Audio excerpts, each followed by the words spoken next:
Bismillahirrahmanirrahim.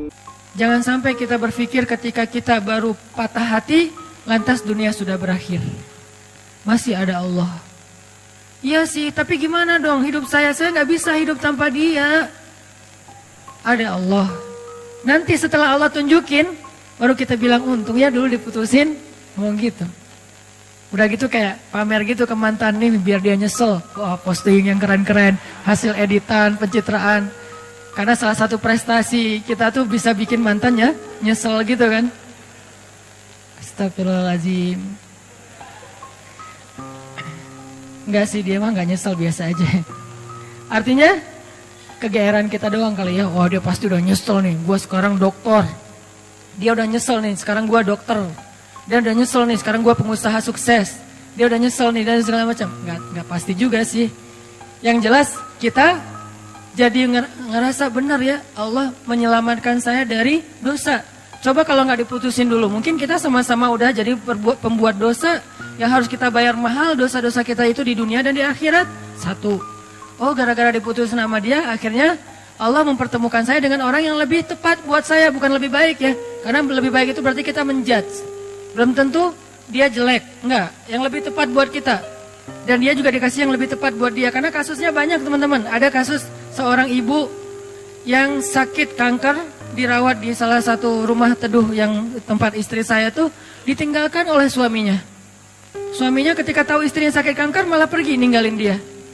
Tapi di kasus yang lain, justru ada seorang suami setia banget nungguin istrinya, ninggalin semua pekerjaannya, tinggal di Bandung untuk jaga istrinya berobat. Padahal istrinya udah gak bisa menyenangkan dia sama sekali, tapi dia setia kepada istrinya. Ini kan masalah, Allah lebih tahu ya, masa depan kita bakalan kayak gimana, kasus-kasus kita bakalan kayak gimana. Bisa aja dengan pasangan yang Allah kasih sekarang, dia lebih sabar dengan proses kita dalam pekerjaan. Gak survive, gagal lagi, bikin usaha ini rugi, bikin usaha itu rugi. Tapi dia gak pernah ngeluh, bukankah dia lah pilihan Allah buat kita? Enggak usah ngeluh, kalau gitu ujian.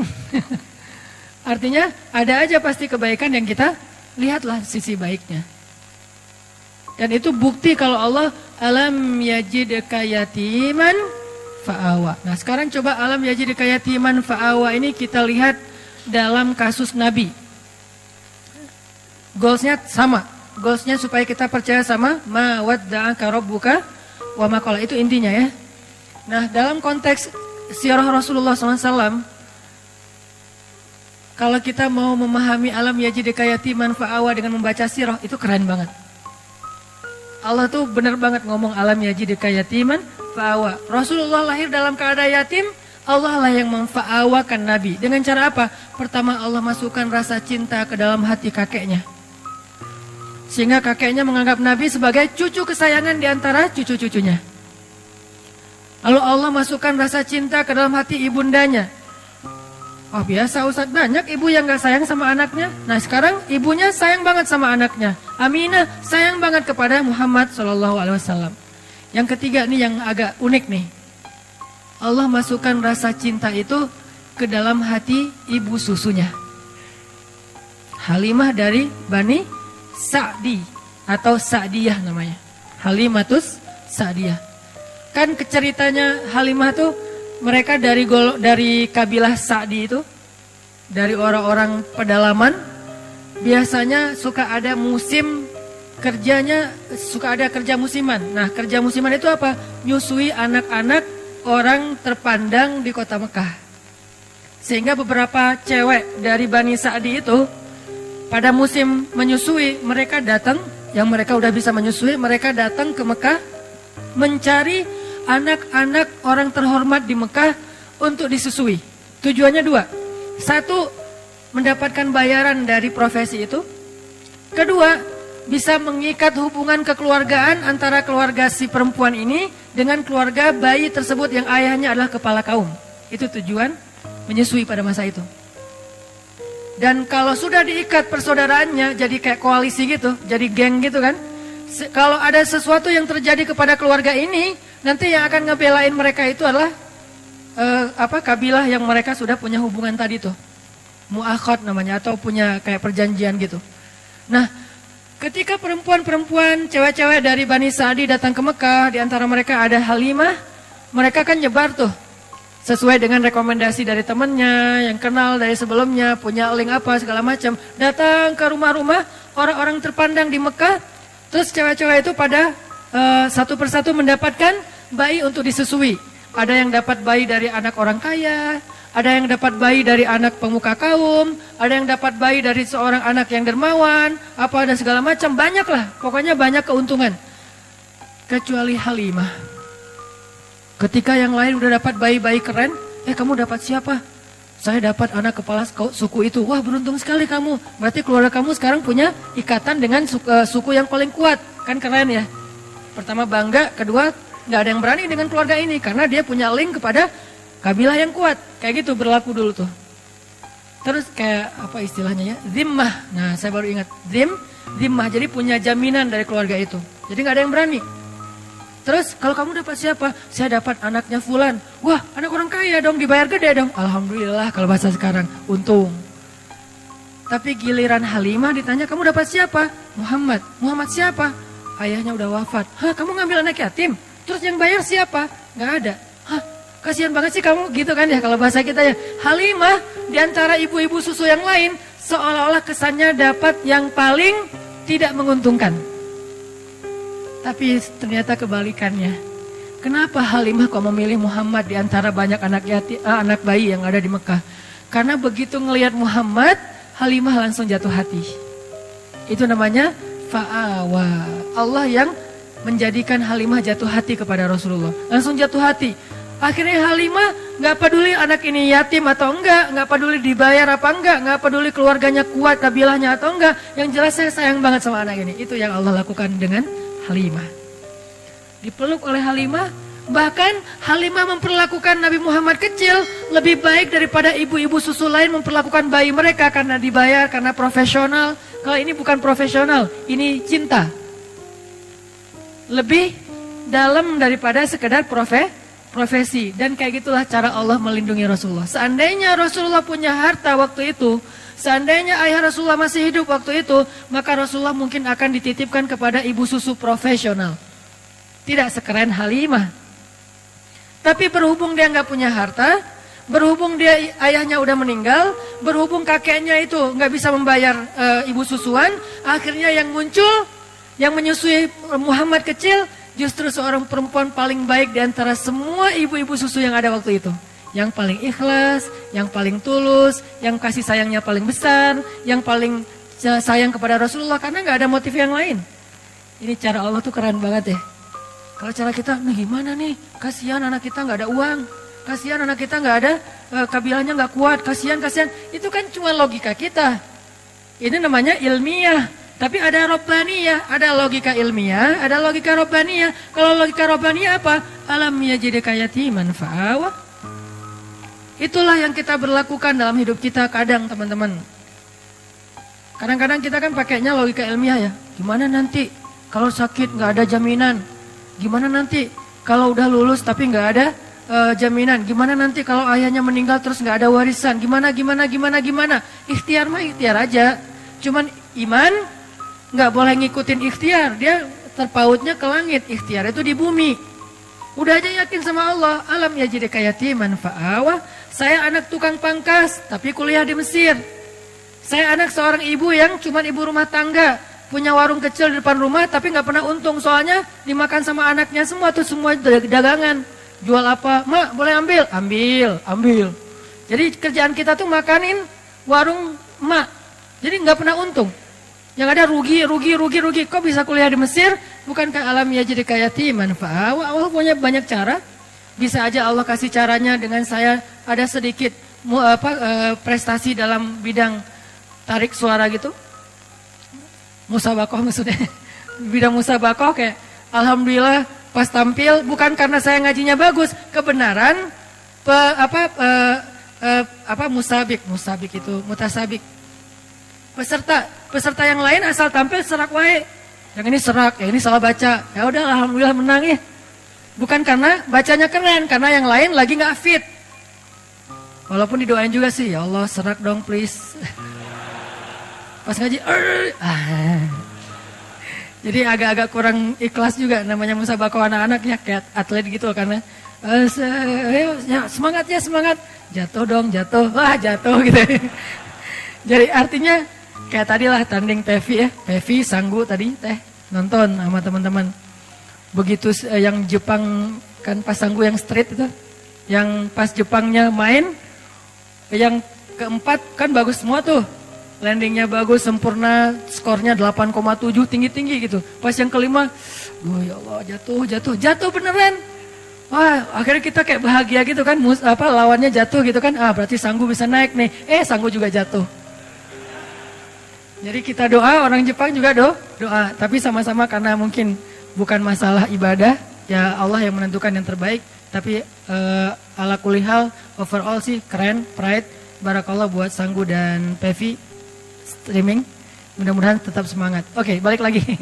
Intermezzo. Teman-teman, jadi Allah memilihkan untuk seorang Muhammad kecil, ibu susuan terbaik, justru dengan cara apa? Gak punya modal, gak punya pengaruh, akhirnya dapatlah gak punya ayah, malah dapat ibu susuan terbaik. Kalau masih ada ayahnya, kalau ada modalnya, kalau punya pengaruh, pasti yang dapat itu ibu susuan yang ada maunya. Ini cara Allah teman-teman. Alam yajidka yatiman fa'awa. Selesaikah di situ? Belum. Selesai era susuan, bahkan Allah memilih untuk Nabi itu tempat beliau tumbuh dan belajar bahasa adalah tempat kabilah yang paling baik. Karena ada beberapa ibu susuan dari kabilah-kabilah yang banyak, Allah pilih untuk Rasulullah kabilah Sa'diyah. Kabilah Sa'diyah ini apa? Yang ngomong bahasa Arabnya tuh paling lekoh. Yang ngomong bahasa Arabnya paling lekoh di antara orang Arab. Yang paling ningrat gitu kalau ngomong. Saya pernah jalan sekali ke New Zealand. Belum pernah ke London sih, jadi tahu Britishnya lewat New Zealand. Kalau ke Singapura kan beberapa kali lah ya. Bukan karena banyak duit, bukan. Karena transit. Ke Singapura beberapa kali lah ya. Dengar scene English kan beda banget ya.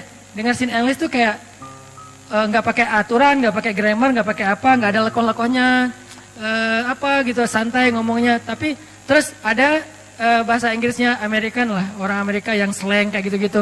Begitu dengar anak-anak New Zealand kecil-kecil gitu, 4 tahun, 5 tahun ngomong bahasa British, itu lekoh banget, ningrat banget, jadi kayak nonton Harry Potter gitu. Dengerin aja mereka ngomong lekoh kayak gitu, kok bisa ya lidahnya gitu ya? Ngomongnya gimana sih? Itu anak Indonesia banget loh. Wajahnya etnik banget, mukanya Indonesia banget, gak bisa ditipu. Tapi pas dia ngomong, itu udah kayak dengerin Harry Potter. Lekoh banget. Ngomongnya what-nya aja tuh gimana gitu.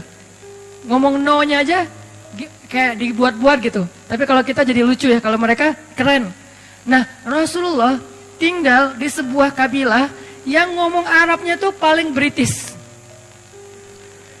Dalam analogi kita ya.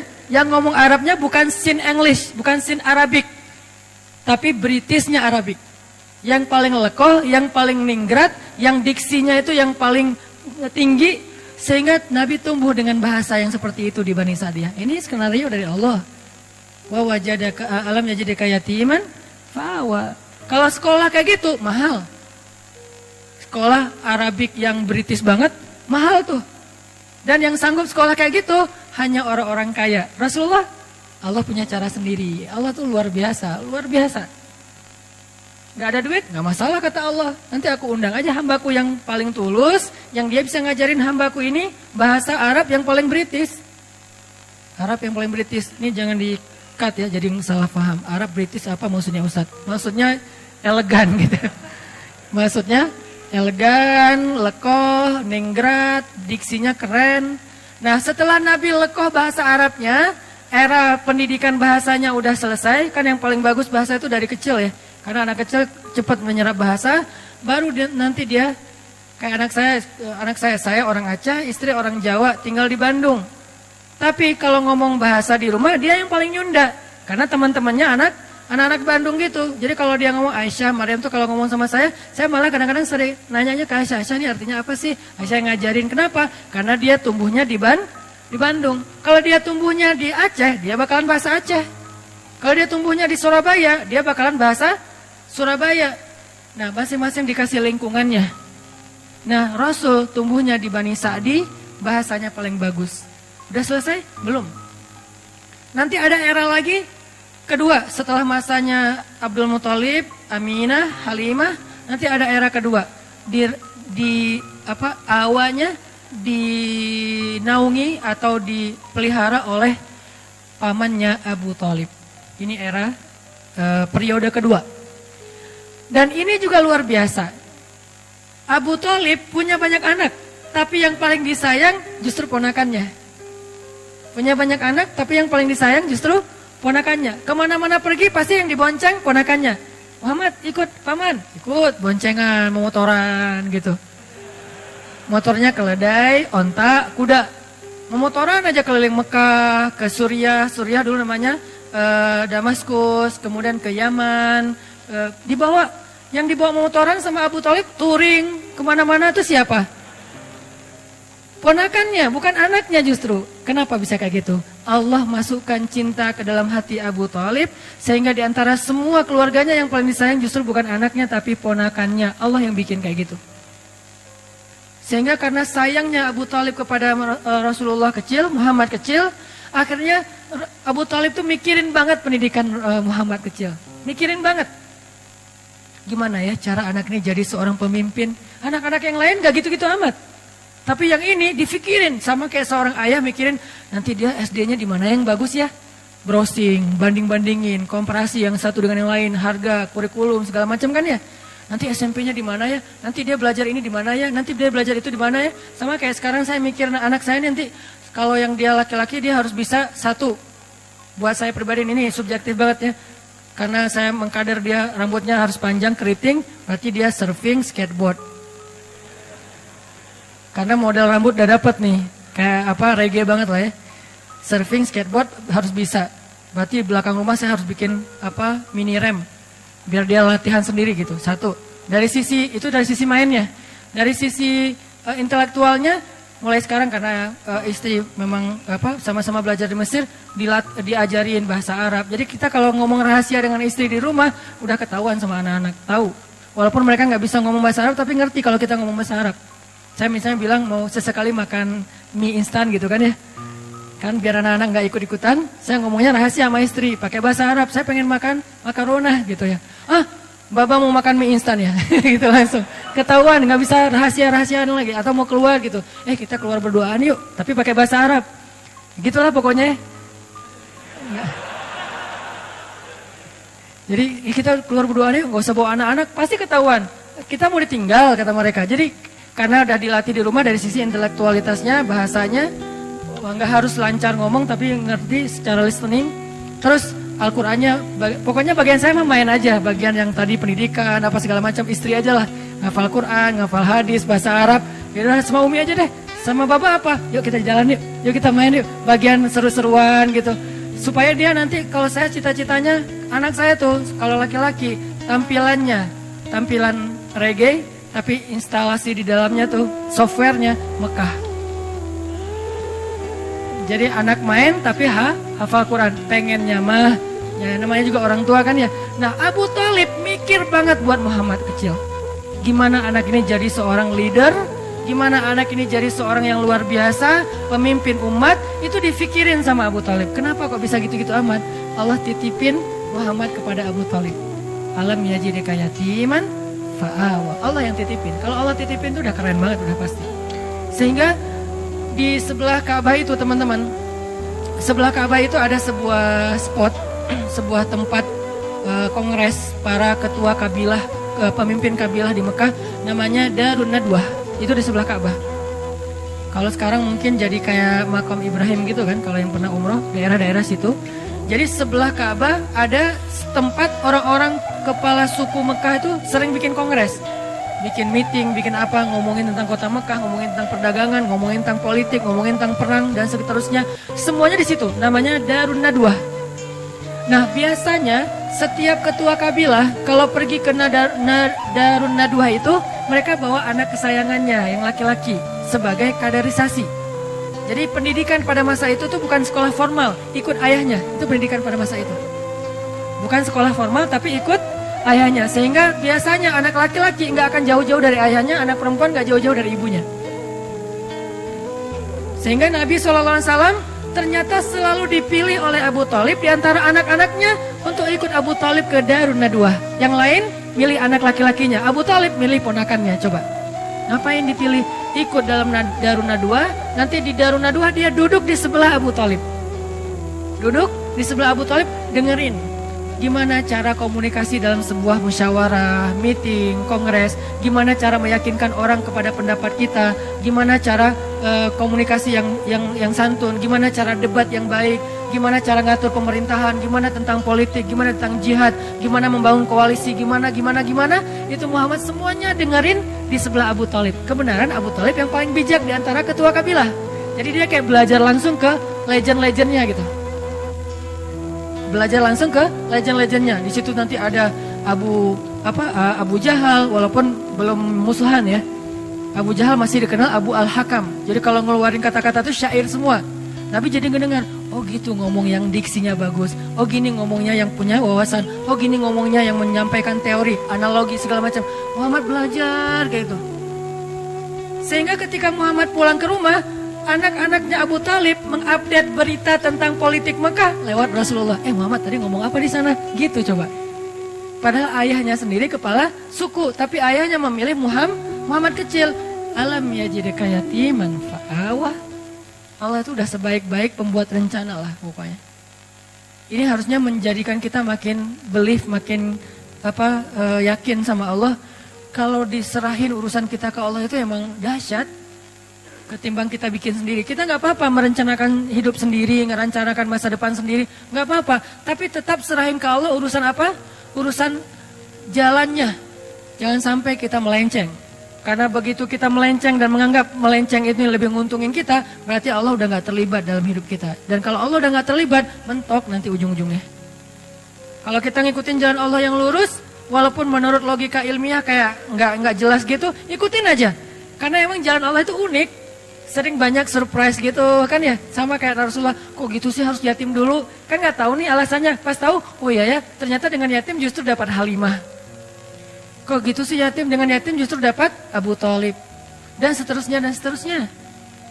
Ini era Abu Thalib. Ada 3. Nanti ada era yang ketiga, Khadijah. Inilah era paling romantis, paling manis dalam hidup Nabi. Era Khadijah. Buat yang belum dapat Khadijah, baca ayat itu. Alam yajidka yatiman. Yatim dalam konteks kita, jomblo. Sendiri kan? Fa'awa, ya Allah, saya yatim. Kasih saya naungan. Siapa naungannya? Khadijah, ya Allah. Sampai pertemukan saya dengan sosok Khadijah dan Aisyah. Ini udah keren banget nih. Khadijah yang sangat luas kasih sayangnya, yang bijaksana, yang matang. Aisyah yang seru. Faraha, maraha. Itu kata ulama tentang Aisyah. Faraha, maraha. Apa Ustaz arti faraha, maraha? Seru.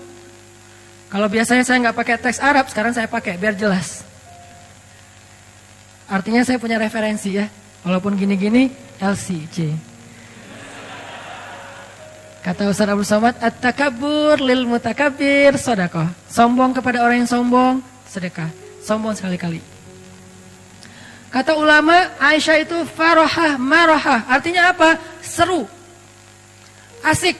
Nggak garing. Nggak ada habisnya. Pokoknya Nabi kalau udah dekat Aisyah, happy pasti. Duduk di sebelah Aisyah. Ketawa Nabi sampai kelihatan gerahamnya. Berarti kan happy banget kan? Jarang ada sahabat yang berhasil bikin Nabi ketawa sampai kelihatan geraham loh. Kecuali Aisyah. Dan kata Nabi, Aisyah itu seperti garam. Artinya makanan, mau bumbunya seabrek-abrek, nggak ada garam, tetap aja ada yang kurang. Nabi mau jalan sama siapa aja, ada Abu Bakar, ada Umar, ada Utsman, ada Ali, ada seabrek sahabat. Kalau nggak ada Aisyah, aduh kangen sama Aisyah gitu. Sama kayak kita lagi meeting sama teman-teman, lagi ngumpul sama teman-teman, tiba-tiba sambil meeting sambil japrian, yang garing nih nggak ada kamu. Cie. Itu tuh Aisyah banget loh. Jadi Allah memelihara Rasulullah SAW itu era yang ketiganya siapa? Era Khadijah, masanya Khadijah. Apa salah satu ayat tentang fa'awanya Rasul di masa Khadijah? Ketika Nabi dalam keadaan pulang takut, dathiruni, selimuti aku, maka Khadijah langsung menyelimuti Rasulullah. Bukan ditaruh selimut terus pergi, itu mah enggak Khadijah. Ini buat cewek-cewek di luar, kalau kalian pengen jadi Khadijah atau calon Khadijah, jangan cuma ngasih selimut terus pergi nonton, update status sendiri di luar kayak gitu. Enggak, Khadijah itu menyelimuti Rasulullah dengan selimut dan juga dengan tubuhnya, dipeluk Rasulullah. Sehingga dikatakan oleh ulama, Khadijah adalah salah satu perempuan yang di dalam pelukannya lah Nabi mendapatkan wahyu. Salah satu perempuan selain Aisyah yang di dalam pelukannya Nabi mendapatkan wahyu. Wahyunya mana? Ya ayyuhal muddatsir. Itu Khadijah lagi meluk Rasul. Pelukan Khadijah sakinah buat Rasulullah SAW. Makanya saya sering bilang sakinah itu cuma ada 2 tempat. Duduk dalam majelis ilmu dan dipeluk oleh istri yang halal. Pacar halal maksudnya. Istri udah pasti halal mah ya. Pacar halal. Kalau nggak ada pacar halal, duduk dalam majelis ilmu. Kalau dua-duanya enggak, berarti nggak sakinah hidupnya. Kalau dua-duanya iya, wah itu mah sakinah banget. Alhamdulillah. Tenang duduk di masjid, sakinah, pulang ke rumah, sakinah. Sesekali doang turbulence. Tapi seringnya stabil. Turbulence biasa lah. Rasulullah juga pernah turbulence dengan Aisyah. Ketika Aisyah cemburu kan wajar lah ya. Tapi Khadijah memeluk Rasulullah. Itulah fa'awanya Rasul yang ketiga. Terus pulang dalam keadaan sedih karena diomongin, dibully, dihead sama orang-orang Mekah. Pulang zammiluni. Dipeluk lagi sama Khadijah. Ya ayyuhal muzammil. 2 kali adegan dipeluk sama Khadijah dan turun wahyu dalam pelukan Khadijah. Ini artinya teman-teman, benarlah Allah alam yajidka yatiman fa'awa, dan itu artinya ma wadda'aka rabbuka wa ma qala. Sekarang kita bandingkan dengan Nabi Musa di surat Al-Qasas. Nanti teman-teman baca sendiri karena nggak cukup waktu buat kita baca sekarang, nanti baca sendiri. Di surat Al-Qasas di halaman keduanya paling atas tuh, 1 halaman, Allah mengisahkan bagaimana seorang Musa yatim, bukan yatim dalam arti nggak punya ayah ya, yatim dalam arti sendiri dihanyutkan ke Sungai Nil. Kan Allah mengilhamkan kepada Ibu Musa yang tadi juga ada di surat Toha yang tadi dibacain pas sholat Isya. Nah, bagaimana ketika Allah menyuruh Ibu Musa menghanyutkan Musa ke Sungai Nil sendiri? Bukan berdua dengan ibunya di dalam peti gitu. Gak tega ninggalin anak sendiri, ya udah saya peluk aja berdua yuk nak hanyut gitu. Enggak, hanyutnya sendiri. Ibunya cuma ngelihat dari kejauhan sampai hilang dari pandangan ibunya. Tetehnya ngikutin semampunya. Kan Musa juga punya teteh ya. Tetehnya ngikutin. Mana adek. Begitu hanyut. Tujuan hanyutnya buat apa? Tujuan dihanyutkan menghindari dari Fir'aun kan itu kan ya, niat manusia. Tapi Allah punya cara kan? Kita punya keinginan, Allah punya keinginan. Dan keinginan Allah tidak mungkin ditolak. Dihanyutkan di Sungai Nil menjauh dari Firaun. Qadarullah malah masuk ke sebuah selokan sampai ke istana Firaun. Ini nih, kok gini ya caranya ya? Nah, hidup kita kadang kayak gitu teman-teman. Gak mau sama dia, amit-amit sama dia. Dia juga yang jadi akhirnya sama kita. Hati-hati ya.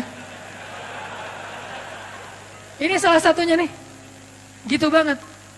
Ya Allah, please jangan dia. Please jangan dia. 4 kali, please jangan dia. Saya cuma sekali aja, ya Allah please dia aja. Jadi, kenapa? Ya Allah, bukankah engkau yang mempertemukan Musa dengan Fir'aun? Bukankah engkau yang menitipkan Musa kepada istri Fir'aun? Maka titipkanlah aku ke dia. Beda, redaksi doa ustadz lah ya. Kita kalau doa ke Allah itu kadang-kadang boleh memakai sejarah teman-teman. Karena doa-doa para anbiya itu pakainya sejarah banget. Ya Allah, Zat yang mendengar lirihnya suara Yunus di dalam perut ikan. Sejarah kan? Ya Allah, Zat yang tidak membiarkan Ibrahim terbakar di dalam kobaran api. Ya Allah, Zat yang memberikan Musa jalan keluar ketika berada di depan laut. Ya Allah, ya Allah, ya Allah. Sebutin satu persatu sejarah tentang bagaimana Allah menolong hamba-hambanya. Baru yang ujung-ujungnya, tolong saya ya Allah. Itu keren banget doa kayak gitu teman-teman. Gak hafal Arabiknya, gak masalah. Pakai bahasa kita sendiri. Tapi baca dulu sejarahnya, jangan salah. Ya Allah, yang menyembuhkan Nabi Sulaiman dari sakitnya 17 tahun. Bukan Sulaiman kata Allah, Ayub. Oh iya ya Allah. Jangan kebalik, udah pakai sejarah pede, salah pula gitu kan ya. Tapi nggak apa-apa sih, Allah maha pengertian lah sama kita ya. Arti pengertian apa? Bahasa Arabnya Raufun. Allah tuh maha pengertian banget sama kita.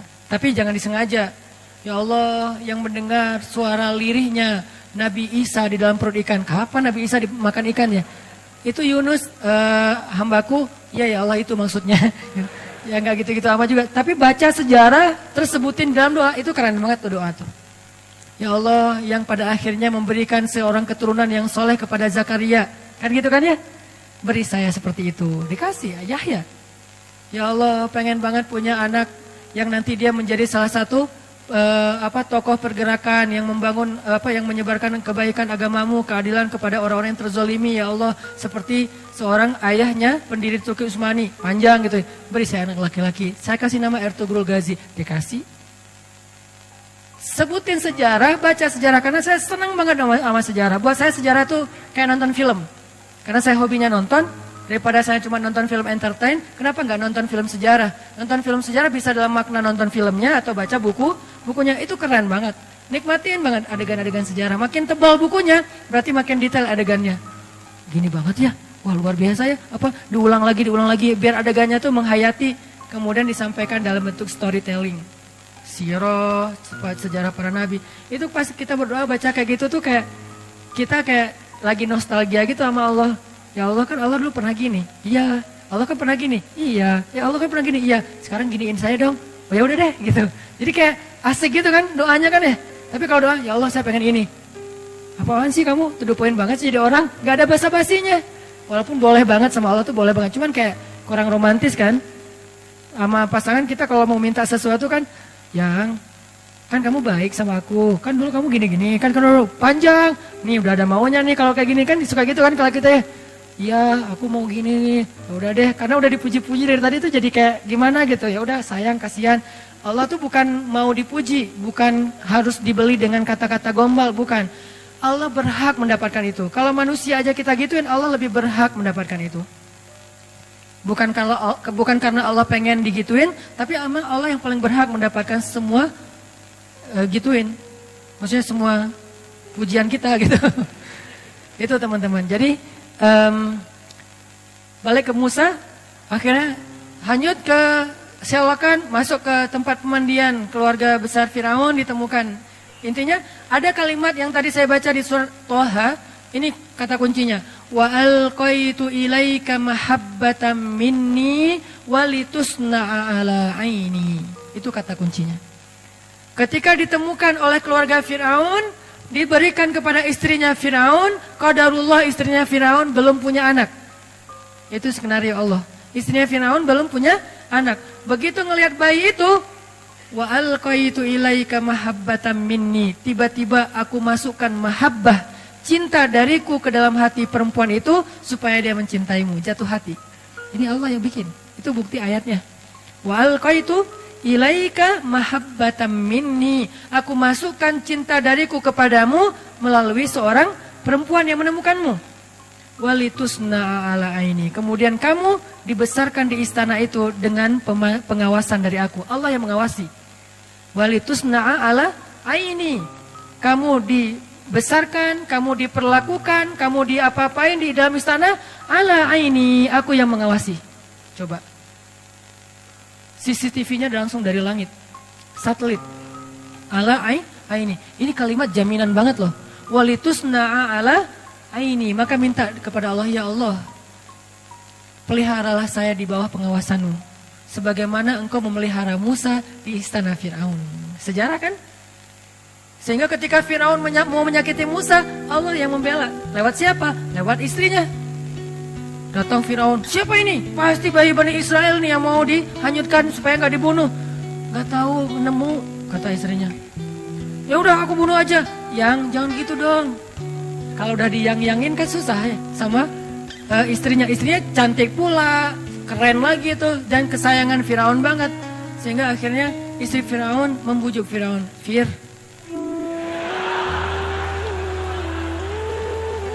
kata istrinya, Fir, qurratu ainin li walak. Bahasa Al-Qasasnya, qurratu ainin li walak. Anak ini nyenengin banget loh, kan aku gak punya anak, aku gak nyalahin kamu kok. Tapi ternyata Tuhan mengasihi kita, memberi kita gantinya. Ini anak qurratu ainun li walak, nyenengin banget. Kamu seneng kan ngeliat dia? Enggak, qurratu ainin lek laisa li. Kamu, saya enggak. Dia, kamu udah cinta sama dia, saya enggak, biasa aja. Ya udah nggak apa-apa, yang penting kan aku, kamu seneng kan kalau aku seneng? Iya sih, ya udah. Beres. Ini cara Allah, walitusna'a ala aini. Kamu dibesarkan di situ dengan pengawasanku. Aku yang ngebelain kamu, aku yang menjaga kamu. Kalau kamu mau dicelakai oleh Firaun pas hari mau disembelih hidup-hidup, akhirnya aku kasih ide kepada istrimu, istri Firaun, supaya menjaga kamu dengan cara dikasih pilihan. Pokoknya singkat cerita kayak gitulah, panjang kalau diceritain. Intinya akhirnya Musa selamat. Nanti masih ada adegan wawajadaka ailan fa'agna. Lapar kan Musa? Tiba-tiba bikin audisi menyusui. Mirip dengan Rasulullah, cuman nggak pakai audisi kalau Rasulullah. Ini mirip banget nih ceritanya. Rasulullah cari ibu susu, Musa juga nyari ibu susu. Bedanya ibu susunya Musa, ibunya sendiri. Ibu susunya Rasulullah perempuan soleha juga. Cuman beda kasus, beda model. Intinya wawajadaka ailan fa'agna. Itu teman-teman, insyaallah ternyata baru dapat satu ayat. Alam yajidka yatiman fa'awa. Itulah tafsir teman-teman. Itulah yang kita pelajari di Mesir, di Al-Azhar. Satu ayat itu kalau mau dibedah lebih dalam lagi mungkin banyak komparatif dengan surat-surat yang lain akan lebih panjang. Tapi intinya sih bukan mau pamer ayat, pamer wawasan, bukan. Intinya adalah harusnya semua wawasan yang kita dengar tadi membangun iman di hati kita. Liyazdadu imanan ma'imanihim. Bertambahnya keyakinan di dalam hati kita tentang apa? Tentang Allah. Ma wadda'aka rabbuka wa ma qala. Allah tuh gak pernah ninggalin kamu, gak pernah benci sama kamu. Insyaallah next week kita akan bahas wa wajadaka dhallan fahada. Masih panjang surat Ad-Duha. Gak apa-apa ya lama-lama di surat Ad-Duha. Yang penting mendalam dan setiap ayatnya bisa jadi booster buat kita. Gak usah terburu-buru, sehingga kita bisa jadikan Al-Quran syifa lima fis sudur, obat hati kita, rahmatan, menjadi kebaikan buat kita insyaallah.